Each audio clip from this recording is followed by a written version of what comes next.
Hi friends, chicken 65 video பார்த்துலாமா? அதுக்கு 1/4 kilo சிக்கனை மஞ்சத்தூள் உப்பு போட்டு வாஷ் பண்ணி வச்சுருக்கேன். இப்போ இதில் இஞ்சி பூண்டு பேஸ்ட்டு 1 ஸ்பூன் ஆட் பண்ணிக்கலாம். நெக்ஸ்ட்டு கொஞ்சமாக மஞ்சத்தூள் ஆட் பண்ணிக்கலாம். தனி மிளகாய் தூளும் ஆட் பண்ணிக்கலாம். காஷ்மீரி மிளகாய் தூள் ஆட் பண்ணிக்கலாம்.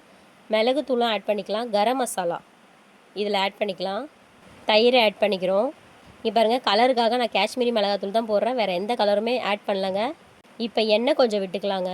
எண்ணெய் ஏன் விடுறோன்னா, இந்த மசாலாலாம் கலக்கும் போது உதிராமல் இருக்குங்க. தேவையான அளவு உப்பையும் ஆட் பண்ணிக்கலாம். இப்போ ஒயிட் எக் மட்டும் எடுத்துருக்கேன், அதையும் நம்ம இது கூட ஆட் பண்ணிக்கலாங்க. இது எல்லாத்தையுமே நல்லா கலந்து விட்டுக்கலாங்க. இந்த மாதிரி நல்லா கலந்து விட்டுட்டு ஒரு அரை மணி நேரம் ரெஸ்ட் வச்சுடுங்க, நல்லா ஊறட்டும். இந்த மாதிரி நல்லா கலந்து விட்டுட்டு எல்லா மசாலாவும் சிக்கன் கூட கோட் ஆகிற மாதிரி கலந்து விட்டுக்கோங்க. அரை மணி நேரம் ஊறின பிறகு பொரிச்சாதாங்க சிக்கன் 65 சூப்பராக இருக்கும், மசாலாலாம் இறங்கி.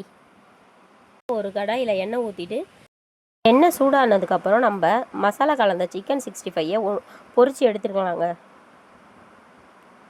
சிக்கன் 65 பொரித்து எடுக்கும்போது பாதி வெந்ததுக்கப்புறம் எடுத்து தனியாக வச்சிடலாங்க. இந்த மாதிரி எல்லாத்தையும் பொரித்து பாதி வேக்காட்டில் நான் தனியாக எடுத்து வச்சிட்டேங்க. இந்த மாதிரி தனியாக எடுத்து வச்சுக்கோங்க.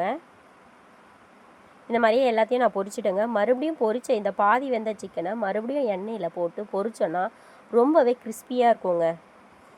இந்த மாதிரி நீங்கள் ட்ரை பண்ணி பாருங்கள்.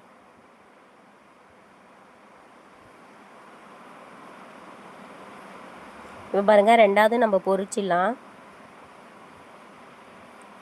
இப்போ 100% நல்லா பொரிச்சுக்கோங்க. நல்லா பொரித்து எடுத்திங்கன்னா கிறிஸ்பியான சிக்கன் 65 ரெடி. சுவைத்து மகிழ சுதாஸ் கிச்சன் பாருங்கள். மறக்காமல் நம்ம சேனலை சப்ஸ்கிரைப் பண்ணுங்கள். என்னோடய ஸ்டைல் சிக்கன் 65 எப்படி இருக்குன்னு மறக்காமல் கமெண்ட் பண்ணுங்கள். தேங்க்ஸ் ஃபார் வாட்சிங்.